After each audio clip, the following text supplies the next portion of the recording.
Olá, queridos. Estamos aqui neste mês de abril, iniciando mais uma série de orações, intercessões. Esse mês nós estaremos tratando sobre o Espírito Santo de Deus.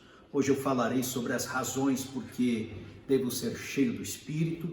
Semana que vem sobre como ser cheio do Espírito. Na outra, as características da pessoa cheia do Espírito. E encerraremos, se Deus assim permitir, com as marcas de uma igreja cheia do Espírito Santo de Deus.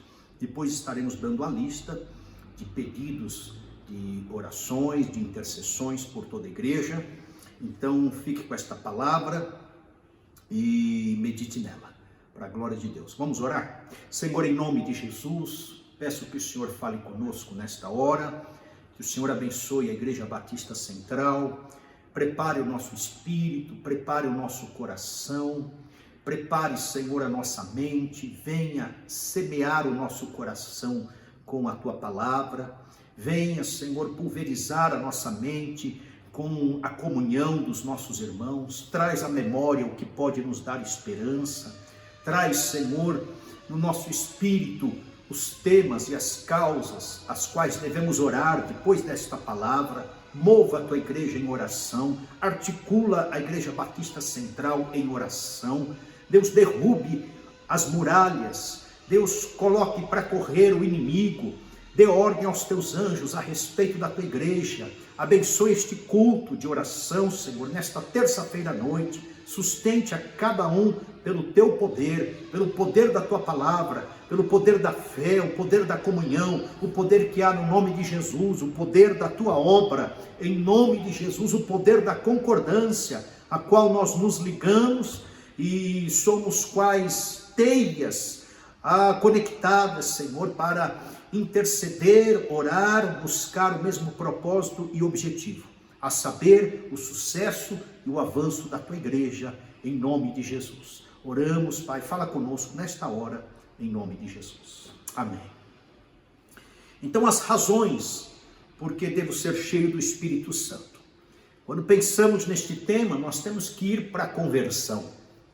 Tudo começa lá, na conversão, onde somos possuídos pelo Espírito de Deus. Somos convencidos pelo Espírito Santo de Deus. Então, ele é agente de convencimento na hora da transformação, da conversão das nossas vidas.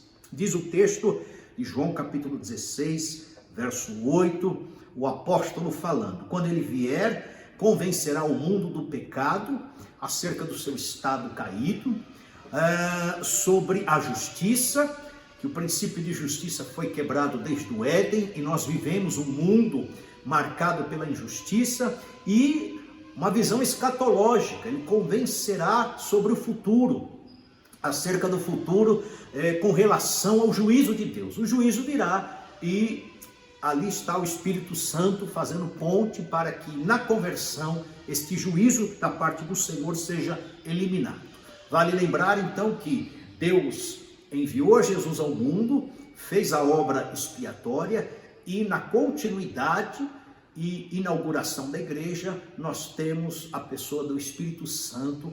Então, alguns até falam que a dispensação é do Espírito, a qual nós vivemos hoje, além de ser da graça de Deus. E então nós temos que considerar isso, que ele é agente de convencimento na conversão.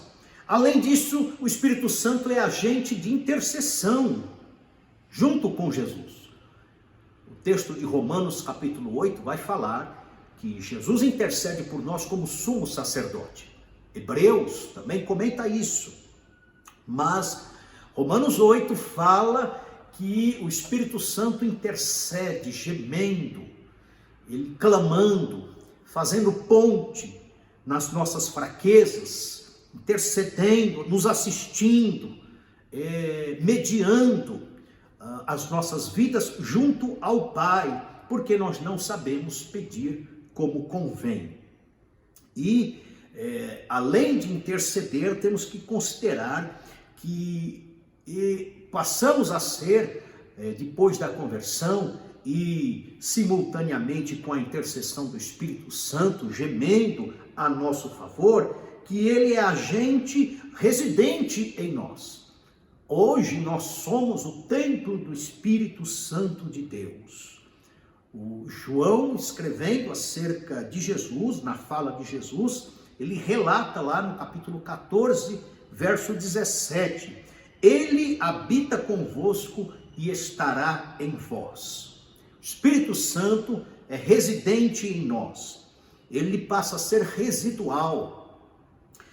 O apóstolo Paulo vai falar isso também aos Coríntios, onde ele deixa muito nítido, muito claro, falando que nós somos santuário do Espírito Santo de Deus. Deus não habita em templos feitos por mãos humanas, mas Deus habita no meio do povo. Deus se manifesta no povo, na pessoa. Deus, ele se expressa nos corações. Por isso é imprescindível. Não podemos abrir mão da presença do Espírito Santo de Deus. É extremamente necessário. Todos devem desejar e buscar o Espírito Santo de Deus. É o Deus residente em nós. Para muitos, esquecido, negligenciado, não cabe em certas teologias, mas ele é a Trindade, ele é Deus, é o outro a qual Jesus se referiu. Então, quais os porquês, as razões, os motivos que devemos ser cheios do Espírito Santo depois desta introdução? Em primeiro lugar, porque nele há um poder consolador. Jesus falou: eu rogarei ao Pai, eu vou para o Pai, e ele vos dará outro, na mesma altura, no original grego, esse outro, Consolador, para que fique convosco para sempre. Isso em João capítulo 14, verso 16, verso 26 também. Mas o Consolador, o Espírito Santo, a quem o Pai enviará em meu nome.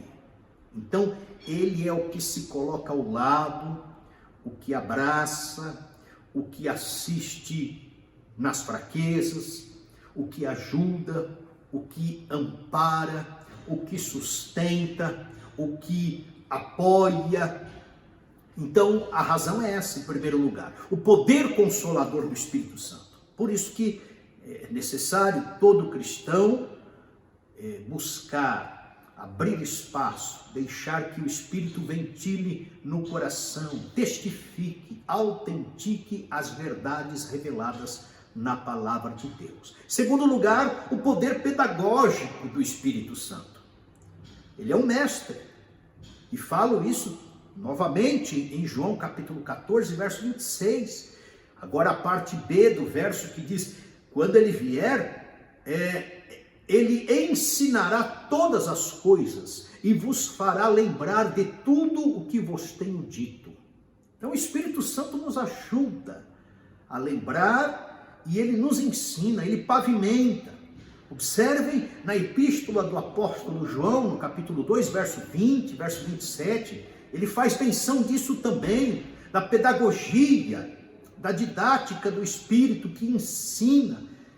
Ali as pessoas estavam envolvidas pelo gnosticismo, uma heresia da época, e o apóstolo João incentivando a presença do Espírito, falando que ele seria mestre, e a unção do Espírito, a expressão, a voz, a direção do Espírito ensinaria todas as coisas. Ele é um professor para todos nós, ele nos orienta, ele esclarece, ele revela.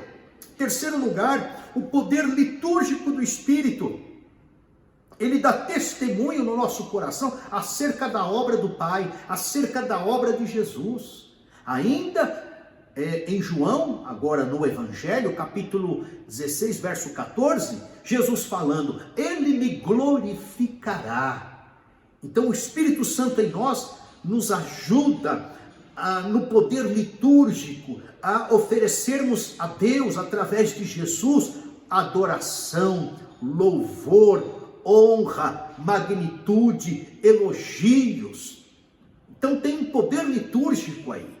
Ele dentro de nós faz com que o nosso culto se torne efervescente, se torne dinâmico, se torne vivo, se torne eficaz, profuso. É o poder do Espírito Santo. Esta é a razão porque nós temos que desejar, almejar, cultivar o Espírito Santo dentro de nós. O poder direcionador do Espírito, em quarto lugar, capítulo 16 de João, perceba que Jesus vai tecendo uma grande narrativa do Espírito Santo em João, capítulo 14, 15, 16, ele conclui essa narrativa. Então o Espírito Santo direciona os passos do cristão. Verso 13 ele fala: quando ele vier, o Espírito da verdade vos guiará a toda a verdade, porque não falará de si mesmo, ele anunciará as coisas que Jesus tinha feito. Então o Espírito Santo pavimenta, nos orienta, é a bússola do cristão renovado, regenerado. Esse é o quarto ponto. Em quinto lugar, ele nos capacita. Há um poder comunicado da parte do Espírito Santo a nós. Observe o que Jesus falou em Lucas capítulo 24, verso 49. Olha, vocês serão revestidos de poder. Coisa que até então não era de forma generalizada. Até então, o Espírito Santo era dado de uma forma econômica, para reis, profetas e sacerdotes, para curandeiros, para pessoas estanques. Mas a partir da visitação do Espírito, da inauguração da igreja, daquela nova dispensação, o Espírito Santo seria derramado sobre toda a carne. A profecia do profeta Joel seria cumprida. E isto aconteceu. Jesus recalca esta promessa em Atos capítulo 1, verso 8. Vocês receberão um poder, um dinamismo, descerá sobre vocês. Ele identifica, esclarece e revela, é o Espírito Santo, e vocês serão minhas testemunhas. Ora, nós não testemunhamos pelo lampejo da nossa vontade tão somente. Nós testemunhamos, nós fazemos, nós agimos, nós atuamos também e principalmente porque o Espírito Santo é um incentivador, um encorajador, um motivador. Nele há o poder, ele é o próprio poder. Ele nos lança junto com as suas manifestações e nos capacita e nos qualifica para que a obra de Deus seja feita de acordo com o próprio Deus, mediante a sua palavra. Por isso até que existem manifestações de dons do Espírito Santo. Paulo vai falar isso. Observamos em 1 Coríntios, capítulo 12, verso 7, as manifestações do Espírito de Deus. E está lá, palavra de sabedoria, palavra de conhecimento, fé, o dom da fé, os dons de curar, operações de milagres. É o Espírito que capacita, profecia, discernimento de espíritos, variedades de línguas, interpretação de línguas. O Espírito Santo vai gerando dádivas, presentes, dons, é o poder dele. Por isso que você pode vir para a obra, para Deus, se lançar, se disponibilizar, porque o poder não é nosso. Nós tão somente devemos declarar a Deus: eis-me aqui, como declarou Isaías, envia-me a mim. Deus fará o resto. A busca, a sinceridade, a legitimidade, a transparência, o desejo, a vontade de Deus e fazer as coisas de Deus, na esteira disso, os sinais seguirão aos que crerem. Então somente se lance nas mãos de Deus, e Deus te encherá e Deus te usará. Para isso ele não faz acepção de pessoas. Aliás, ele não faz para muita coisa. Então pense nisso. Em sexto lugar, o poder frutificador do Espírito.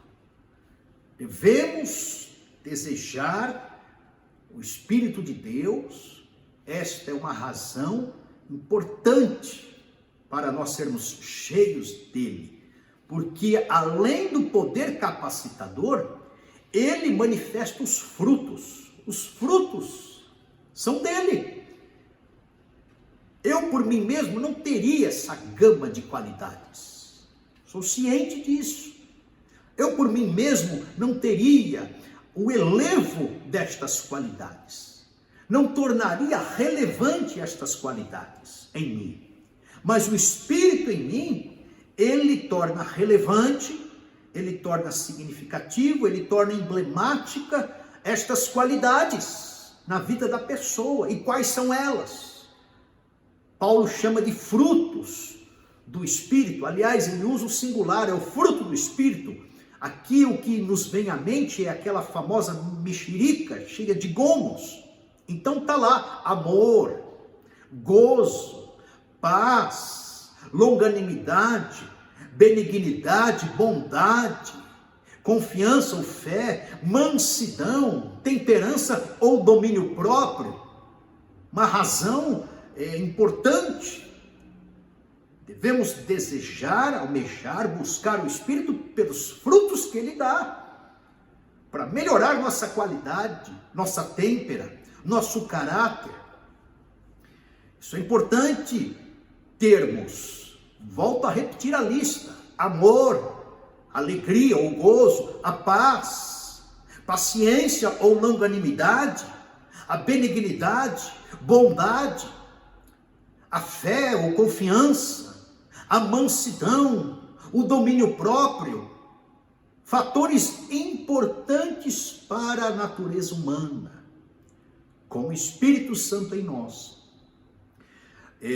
fazemos com que o elevo destas qualidades sejam bem expressivas. Caso contrário, na carne, a porcentagem, o valor, a quantidade, a relevância destas virtudes serão muito baixas. Último lugar, porque devemos ter o Espírito Santo e sermos cheios do Espírito Santo, por conta do poder revelador dele. Em 1 Coríntios capítulo 2, nós vemos 3 tipos de pessoas. O apóstolo Paulo descortina 3 tipos de pessoas na visão dele. Em primeiro lugar, no verso 13, existe o homem natural, esse que não tem o Espírito Santo. Ele não entende as coisas do Espírito, ele não compreende as coisas de Deus. Ele lê a Bíblia como se fosse um teor social, um teor religioso, um teor político, um conteúdo espiritualista, mas ele não capta a informação de amor, de salvação, de eternidade que a Bíblia dá. Paulo fala que é o homem natural. Ele não compreende as coisas do Espírito de Deus. Parecem loucura, diz ele. Não pode compreendê-las, porque ele não tem o Espírito para discernir o mistério da graça, da salvação, o mistério que Cristo revelou. É o homem natural. E depois ele fala que existe o homem espiritual. Cheios do Espírito, teremos a revelação, conforme falei, que o Espírito dá através da palavra de Deus. Tudo está amarrado. Então esse homem espiritual, por certo cheio do Espírito de Deus, ele vai discernir bem tudo, diz o verso 15 de Coríntios capítulo 2. E ele de ninguém será discernido, ou seja, será meio que uma pessoa enigmática no contexto. Porque ele conhece o que anda no Espírito, está cheio do Espírito Santo, ele conhece a mente do Senhor, ele entende os mistérios de Deus, ele tem a mente de Cristo, diz o apóstolo Paulo no verso 16, ele faz leitura da Bíblia, a Bíblia faz leitura dele, ele compreende as pessoas. Se a pessoa à sua frente é um homem natural, vai ser também um homem espiritual, ali se dará uma tabulação de uma conversa espiritual, e esse, por certo, é cheio do Espírito. O Espírito está possuindo, está dominando, está controlando, está direcionando, está revelando. É o homem espiritual. A segunda pessoa que Paulo relata no texto, na narrativa. E aí Paulo conclui com a terceira pessoa, que é o homem carnal. O homem carnal é uma pessoa convertida, sim. É uma pessoa regenerada, sim. É uma pessoa que está salva, sim. É uma pessoa que já colocou os pés no reino dos céus, sim, muito bem. Só que ele não é cheio do Espírito. Ele não se deixa possuir pelo Espírito Santo. Ele não exala os frutos do Espírito. Ele não manifesta o poder do Espírito nele. Ele não deixa o Espírito Santo ser bússola, direcionador. Ele não dá vazão ao aspecto litúrgico do Espírito. Ele não permite que o Espírito Santo seja mestre, pedagogo, direcionador didático. Ele não abre espaço para o consolo, para o molde, para a forja, para o quebrantamento que o Espírito quer produzir. Então Paulo fala, agora no capítulo 3, da primeira carta aos Coríntios, Paulo fala com a igreja de Corinto. Eu não pude falar com vocês como a espirituais. Vocês ainda não são cheios do Espírito. Vocês são carnais, meninos em Cristo. Paulo traz à cena a figura de uma criança imatura, que não entende certos assuntos, que não compreende certos temas da vida, que não tem a lógica para captar vontades, para discernir desejos, para ver com extensividade as coisas ao seu redor. Paulo fala que são crianças em Cristo, crentes carnais, são meninos em Cristo. E ele continua a analogia no verso 2 falando: com leite vos criei e não com carne. Coisas peculiares de criança, a gente dá o leitinho, dá a mamadeira, coloca a chupeta. Existe gente na igreja assim, no reino dos céus assim, por conta do pouco tempo de convertidos, ou por conta da falta de revelação da palavra de Deus, ou por conta da resistência. Ele não se quebranta e não se lança naquilo que o Espírito quer fazer, produzir e transformar no coração. Então se torna esse agente carnal, esse crente carnal, esse cristão infantilizado. Com leite vos criei e não com carne. Não suporta um banquete com uma substância mais calibrada. Precisa do leitinho, daquele trato infantilizado, daquele mimo que a criança pede. E esse é o crente carnal, então. E a característica, ou as características desta pessoa é que tem inveja, contendas e pratica dissensões, partidarismos. E Paulo fala: vocês são carnais.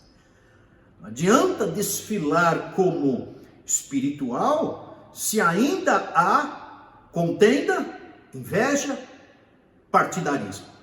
Isso é peculiar de criancinha. Isso é peculiar de gente imatura.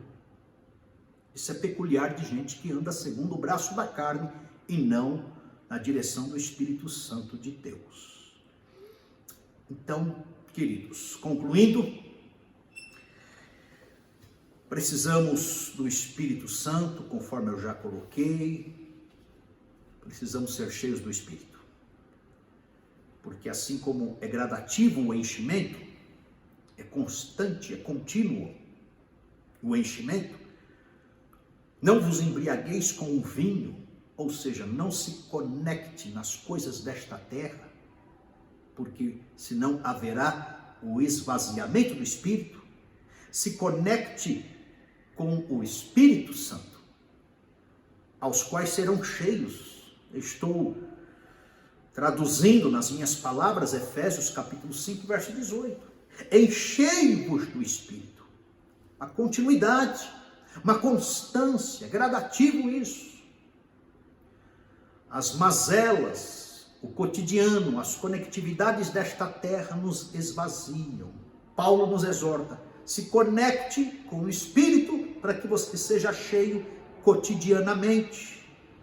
Aí Deus vai nos enchendo com o seu Espírito. Então, assim como é gradativo o enchimento, é gradativo o esvaziamento.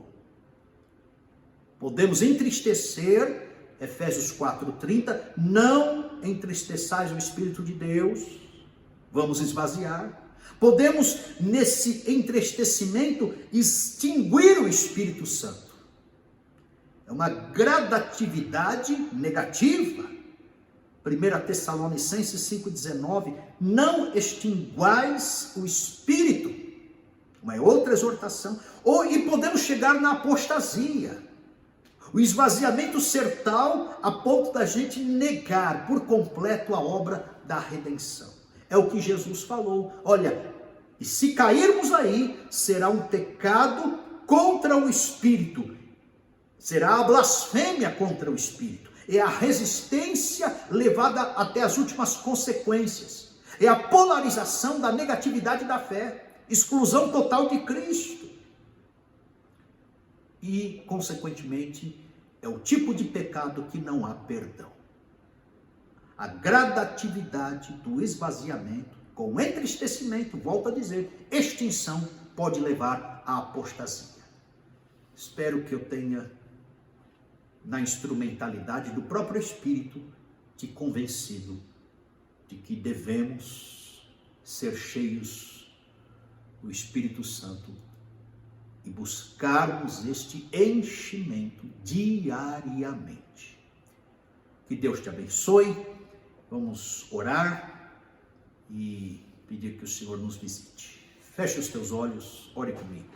Senhor, em nome de Jesus, as razões nesta noite foram apresentadas para que sejamos cheios do Espírito de Deus. Somos convertidos, já vencemos grande parte da etapa inicial da fé, mas eu peço para que nenhum de nós se acomode neste enchimento e que nesta noite, neste mês, possamos dar foco neste objetivo espiritual tão importante, buscarmos o enchimento do Espírito, para que não entristeçamos o Espírito, para que não extinguemos o Espírito, para que não apostatemos de vez, Senhor. Pelo contrário, neste ambiente de apostasia, de entristecimento, de carnalidade, de esvaziamento, que sejamos aqueles que busquem a tua face, a tua presença, o teu bom conselho, a tua palavra, a tua unidade, Deus, o teu poder. Em nome de Jesus, encha cada um do Espírito Santo. Encha cada um de nós com os frutos, encha cada um de nós e reparta com a tua igreja os dons espirituais, nos dê a direção, nos dê, Senhor, a profundidade, nos dê as revelações cabíveis que nós necessitamos. Encha a nossa igreja com o poder do Espírito Santo, faz a tua obra, arranque toda a carnalidade no nosso meio, arranque toda a infantilidade nas nossas entranhas, amadureça a nossa fé, amadureça a nossa vida, amadureça a nossa caminhada contigo, de forma individual, de forma pluralizada. Deus, abençoe a nossa igreja, derrama o teu poder, o teu fogo, os teus frutos e as tuas manifestações, para que possamos nos expressar a partir do poder do Espírito. Em nome de Jesus é o que nós oramos e te agradecemos. Seja assim, faça assim, para a glória e honra do teu nome, em nome de Jesus. Amém. Que Deus te abençoe.